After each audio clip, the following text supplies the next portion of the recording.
Allahumma aftah li abwaaba rahmatik. Ya Allah, bukakan untukku pintu-pintu rahmatmu. Terbukalah pintu-pintu rahmat. Biasanya saya masuk masjid, pintu masjid itu paling banyak 3. Satu di kiri, satu di kanan, satu di belakang. Tapi ini pintu aja keliling. Manapun pintu yang mau kita masuk, doanya sama. Allahumma aftah li abwaaba rahmatik, Allahumma aftah li abwaaba rahmatik, Allahumma aftah li abwaaba rahmatik. Tapi selesai salat, lain doanya. Apa doanya? Allahumma inni as'aluka min fadlik, aku minta rezekimu. Kenapa waktu masuk ke dalam minta rahmat? Karena kita berkata Rabbighfirli warhamni. Aku ni banyak dosa, aku ni banyak silap, aku ni banyak salah, rahmati aku. Tapi ketika keluar dari masjid, yang diminta adalah bukakan pintu-pintu rezekiku. Karena begitu keluar, orang langsung menuju usaha rezekinya. Dia ada toko, jaganya tokonya. Dia ada ruko, dijaganya rukonya. Dia ada kebun, pergi dia ke kebun. Dia ada tambak, pergi dia ke tambak. Dan saya dapat pesan dari kawan saya, nanti Ustadz Somad kalau mau makan udang, pergilah tempat Ustadz Sofyan Saha, kata dia. Artinya apa yang bisa kita lakukan, kita laksanakan. Sekarang ada anak-anak dari Fakultas Pertanian dan Peternakan bercerita masalah membuat kolam ikan, bercerita masalah membuat tambak.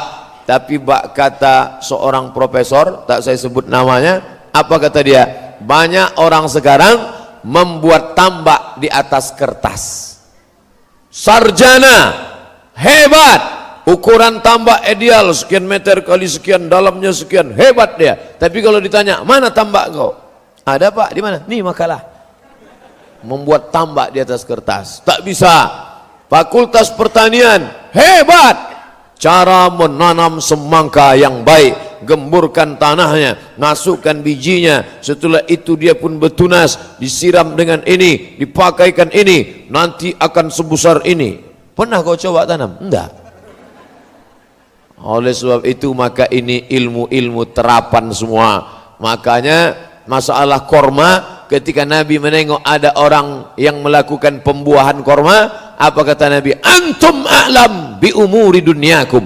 Kalian lebih mengerti masalah urusan dunia, bercocok tanam, bertani dan berkebun. Silakan kalian berkreasi, silakan kalian berimajinasi, silakan kalian berinovasi dalam masalah pertanian, peternakan.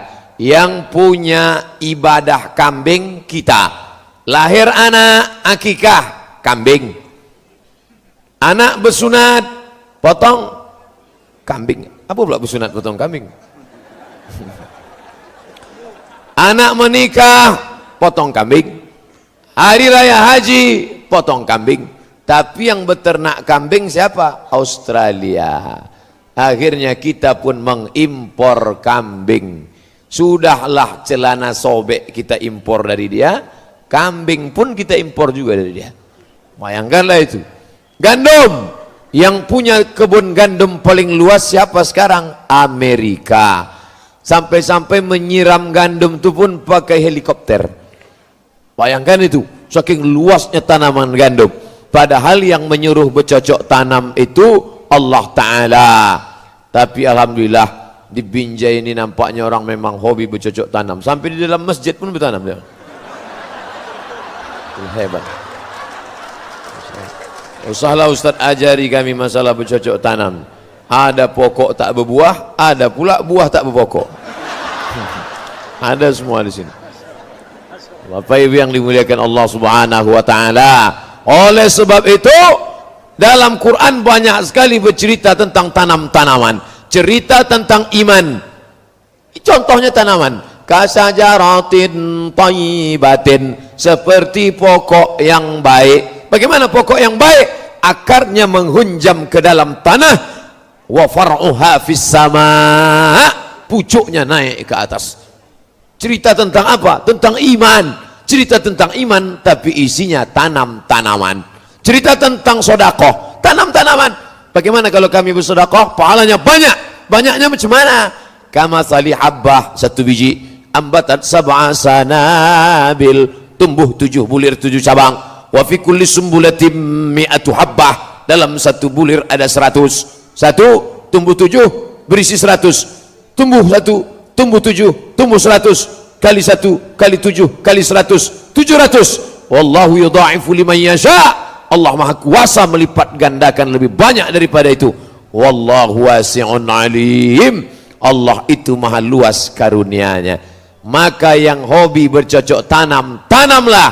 Tanam sawit, tanam karet, tanam getah, tanam jagung, tanam segala tanam-tanaman. Saya tak ada bakat bercocok tanam, Pak Ustaz. Saya tak mau berkubang dengan tanah, taik kambing, taik sapi, pupuk urea, pupuk macam-macam. Saya maunya yang bersih, menjaga toko. Maka selesai solat, fa idza qudiyatis shalah, kalau solat sudah dilaksanakan, fantashiru fil ard, bertebaranlah kalian di atas muka bumi Allah, wabtaghu min fadlillah, carilah karunia Allah subhanahu wa ta'ala. Tapi jangan lupa, setelah engkau bekerja, kau tetap berzikir mengingat Allah. Wadhkurullaha katsira, berzikirlah mengingat Allah banyak-banyak. Mudah-mudahan kalian mendapat rezeki Allah. Mengapa Bapak Ibu bisa nyaman mengaji subuh ini? Kenapa besok ada pula kajian lagi? Subuh berjamaah, kajian duha, malam kajian tafsir bersama Ustadz Dr. Sofyan Saha. Mengapa orang bisa nyaman? Karena ada yang dimakan. Berapa banyak saudara-saudara kita pagi langsunglah dia bekerja, mencari barang-barang bekas, mencari makan-makanan bekas. Kenapa? Karena tak ada yang bisa untuk dimakan siang nanti, mesti dia mengais pagi ini. Oleh sebab itu, kada al-faqru, hampir saja fakir, hampir saja miskin, ayyakuna kufran, menjadi kafir. Antara fakir dengan kafir tipis, kafir, fakir. Hanya orang-orang fakir sajalah yang imannya bisa dibeli dengan baju bekas, imannya bisa dibeli dengan mie instan, imannya bisa dibeli dengan baleho, imannya bisa dibeli, suaranya pun bisa dibeli. Kita tengok di beberapa daerah di Indonesia, kalau sudah mau pemilu kada, disawernya duit 50.000, habis, selesai. Tapi di Binjai, orang yang ekonominya mapan, kalau ada calon anggota legislatif, calon bupati, calon wali kota, calon gubernur, dia siram 50.000, ambil uangnya, takkan kami coblos orangnya. Tak laku di Binjai. Di Binjai takkan laku duit 50.000. Kenapa? Karena orangnya ekonomi mapan. 500.000 tidak, 5 juta istikharah kami dulu. Bapak Ibu yang dimuliakan Allah subhanahu wa ta'ala. Oh, gitulah hebatnya ekonomi.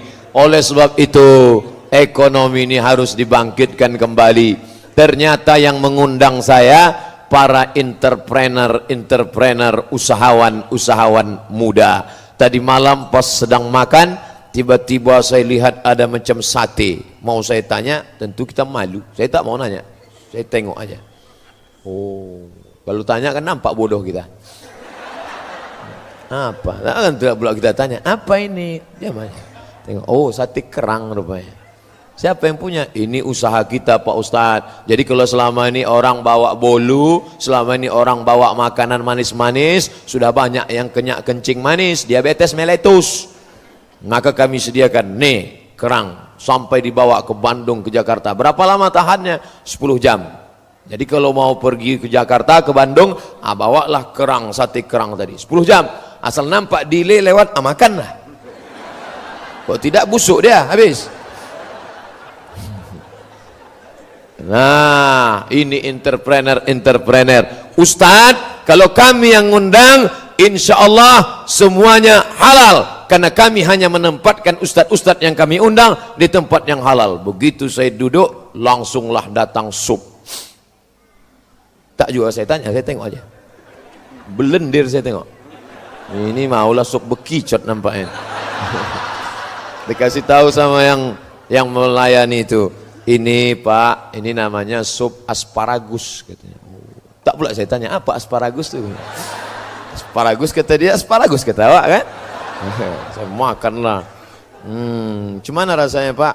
Susah diungkapkan dengan kata-kata. Macam mingus. Belum deh. Tapi sedap. Mantap. jagung dicampur sama asparagus. Biasanya yang melayani itu kan perempuan.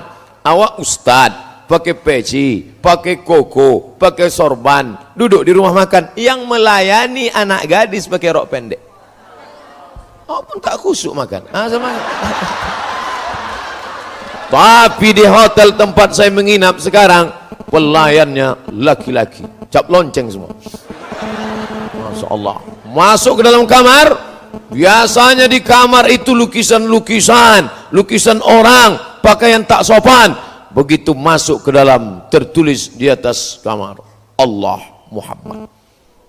Saya tengok pula di sudut, ada Al-Quran. Saya pernah menginap di salah satu hotel, saya buka lacinya, perjanjian lama dan perjanjian baru. Saya buka Matius, Markus, Lukas, Yohanes, Paulus. Tak bisa kita salahkan, tak bisa kita marah. Kenapa kau letakkan di sini? Ini hotel punya aku, ini kitab punya aku. Kau mau tinggal sini, tak mau pergi sana cari lain. Wah, di tempat saya menginap, saya tengok Al-Quran. Masya Allah, ada pula sajadahnya. Saya sampai di Jakarta, masuk di hotel. Begitu sampai ke dalam, tak tahu mana arah kiblat. Akhirnya paksa bertanya sama abang kita, abang Gogel. Ada yang menyebut mbah, dia belum tua, boleh panggil mbah. Buka Gogel, Gogel, di mana arah kiblat ini? Enter, ditunjukkannya. Sana kata dia, sana kata dia, sana. Kami pun sholat lah. Allahu Akbar. Selesai sholat, pas sholat asar kami tarik ke sana kata dia. Jadi Google ini pun tak juga bisa kita percaya. Tapi di tempat saya menginap sekarang langsung tertulis arah kiblat. Ini siapa yang punya ini? Ini entrepreneur, businessman muslim kita. Makanya saya bangga yang menyambut ini anak-anak muda. Masya Allah, mereka ini yang akan membangkit ekonomi umat di masa akan datang. Allahu Akbar. Dari mana Ustaz tahu ini anak-anak muda? Dari bunyi teriakan Allahu Akbarnya. Makanya tadi berapa kali dipancing Allahu Akbar. Kalau orang tua mana gitu, Allahu Akbar, Allahu Akbar. Menggeletar tangannya, Allahu Akbar. Tapi anak-anak muda ini luar biasa. Selama saya berceramah, rasanya baru inilah kamera paling banyak. 1, 2, 3, 4, 5, 6, 7, 8, 9, 10, 11. Insyaallah sampai 11 kamera. Tapi nampaknya yang hidup 3 aja ini. Yang lain ini mati namanya. Bapak Ibu yang dimuliakan Allah Subhanahu wa taala, subuh penuh barokah. Makanya ada ungkapan orang, jangan sampai kau bangun tidur kesiangan, rezekimu dipatuk ayam. Itu bukan cerita omong kosong. Itu tidak ada dalam hadis sahih. Carilah di hadis sahih Bukhari, tak ada. Hai orang-orang beriman, bangunlah kau cepat-cepat, jangan sampai rezekimu dipatuk ayam. Tak ada. Tak ada. Tapi itu diamalkan orang Cina. Maka saya menjadi dewan juri tanggal 12 bulan 12 2012. Tanggal cantik, tanggal 12 bulan 12 2012, Dewan Hakim Musabaqah Tilawatil Quran. Kami pun tinggal di hotel. Dari hotel menuju ke penginapan, warung sudah buka, warung kopi. Belum lagi azan, warung kopi sudah buka. Tapi yang menjaga warung kopi bercelana pendek. Ayah, cincai-cincai lah. Warung orang Islam tutup. Orang Islam bangunnya kapan? Jam 7.30. Jam 7.30 barulah dia bangun, gosoknya mukanya, habis itu dibentangnya sajadah, habis itu tutupnya gorden, matikan lampu. Usolli fardhu subhi rak'ataini lillahi ta'ala. Allahu akbar. Inna salati wa nusuki wa mahyaya. Kata malaikat, ya Allah aku sentil nih, jangan dulu kata. Jangan dulu. Jam 7.30 kata dia, usolli fardhu subhi. La ilaha illallah. Itu entah di daerah mana lah itu. Tapi di Binjai ini Masya Allah, belum saya sampai sudah ramai menyambut, menarik-narik baju, menarik apa dipegang. Begitulah mereka, mau dirasakan mereka gemuk apa tidak Ustaz nih. Begitulah mereka. Masya Allah. Bapak Ibu yang dimuliakan, digambarkannya Nabi Muhammad itu miskin, susah, melarat, jubahnya compang-camping, tak tidak ada yang bisa dimakan. Ini Nabi Muhammad SAW versi Snog Horgronch yang datang dari Belanda. Habis itu masuk ke Makkah, pura-pura masuk Islam, dirubahnya namanya menjadi Abdul Ghafur. Untung tak Abdul Somad. Setelah itu 6 bulan dia di Makkah, dikawaninya orang-orang Islam yang ada di Makkah. Selesai itu dia pun pergi ke Aceh, di obok-oboknya Aceh, di laga-laganya orang Aceh. Setelah hancur, dia pun balik ke Bandung. Dari Bandung balik ke Amsterdam. Snog Murtad Horgronch, neraka jahanam tempat dia. Nah, itulah yang merusak Islam. Digambarkannya Nabi Muhammad itu miskin, susah melarat. Maka bacalah sejarah Nabi Muhammad SAW yang ditulis oleh para ulama. Yang paling tua Sirah Ibnu Ishaq, dilanjutkan oleh Sirah Ibnu Hisham, dilanjutkan oleh ulama-ulama sampailah ulama kontemporer. Syekh Muhammad Said Ramadan Al-Buti ada menulis, Syekh Al-Mukarram Mustafa Sibai ada menulis, ada pula yang ditulis oleh Syekh Muhammad Al-Ghazali ada menulis, ada pula macam-macam sejarah Nabi. Tapi yang the best, terbaik, ditulis oleh Syekh Safiur Rahman Al-Mubarak Furi dari India.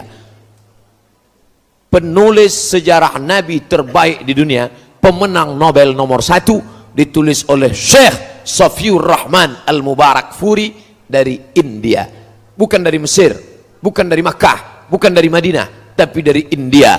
Allah mau menunjukkan derajat India, negeri muslim. Peninggalannya Taj Mahal, ulamanya Al-Kandahlawi, India. Maulana Ishaq, India. Maulana Zakaria, India. Safiur Rahman Al-Mubarak Furi, India. Tapi anak-anak kita sekarang asal udah disebut India, tahu apa kau India? Amitabh Bachchan, Kuch Kutahe, Kawi Kaciham. Nah, ibu-ibunya pula apa India? Joda Akbar. Ngeleng merusak ini. Apa ibu yang dimuliakan Allah Subhanahu wa taala? Syekh Safiur Rahman Al-Mubarak Furi dalam kitab Ar-Rahiq Al-Maktum yang pernah mendapatkan Nobel sejarah Nabi Muhammad terbaik, apa kata dia?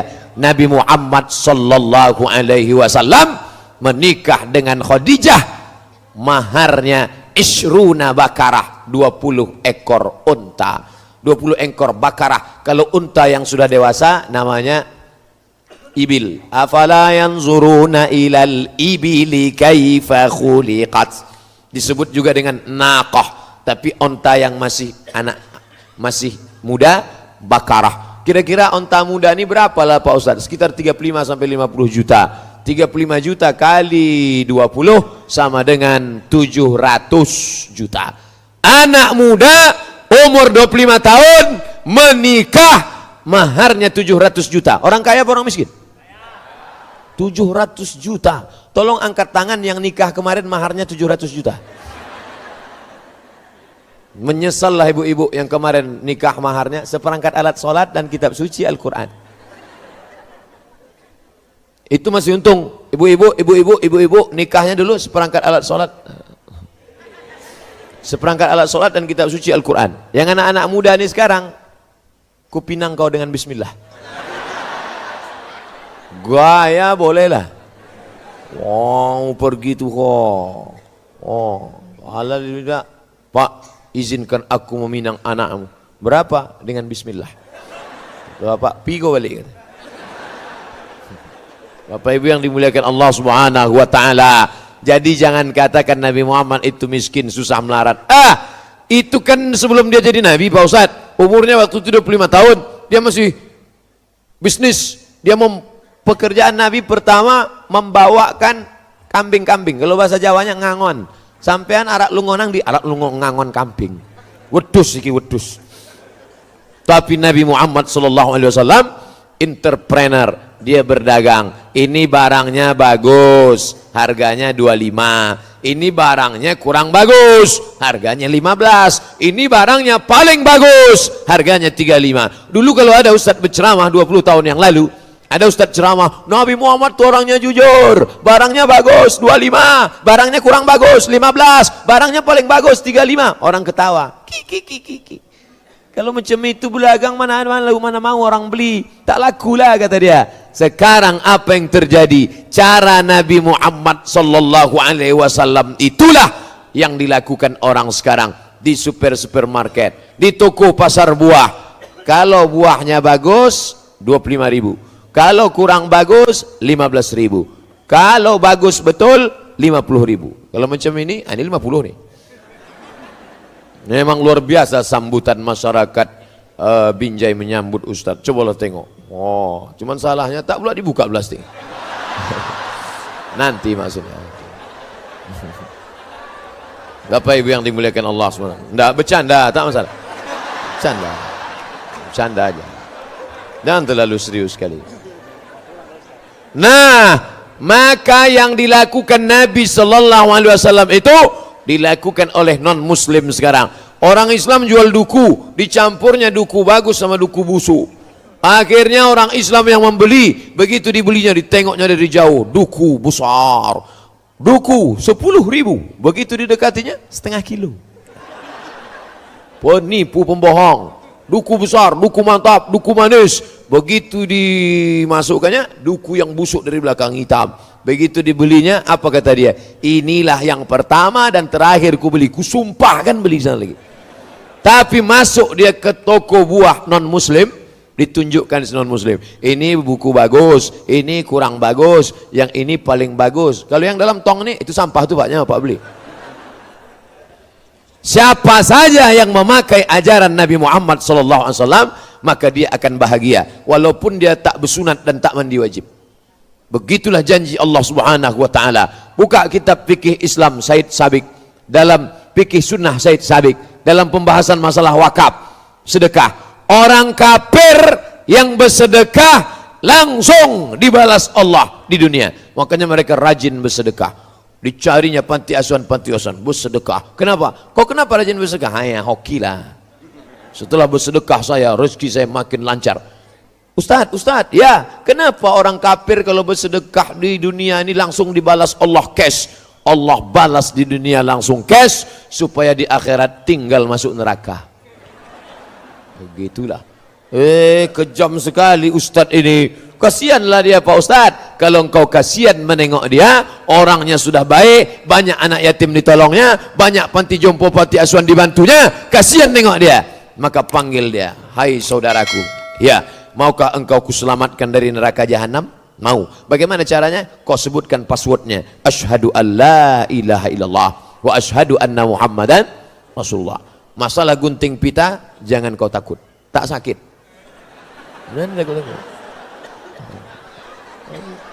Nanti takut-takuti. Ini ustadz ini berceramah menggelegar mimbar. Ada yang mau masuk Islam, parkirnya mobilnya di parkir, dibukanya kaca kecil-kecil, dia mau dengar ceramah Ustadz pula menggelegar di atas mimbar. Yang pertama kali berkhitan Nabi Ibrahim umur 80 tahun, disunat pakai kampak. Dengar kampak takutlah dia. Coba kalau yang ceramah itu Ustadz Sofyan Saha, suaranya lembut, tenang. Ustadz kok tahu? Saya mendengar ceramah beliau di masjid terbaik 2015 Rokan Hulu, Masjid Islamic Center Pasir Pangarayan. Beliau yang ceramah. Saya tengok gayanya tenang. Rupanya kalau kita dokter tuh tenang berceramah. Gitu. Ini kenapa tak tentu arah LCMA? Lagi cemas menghadapi anak-anak muda.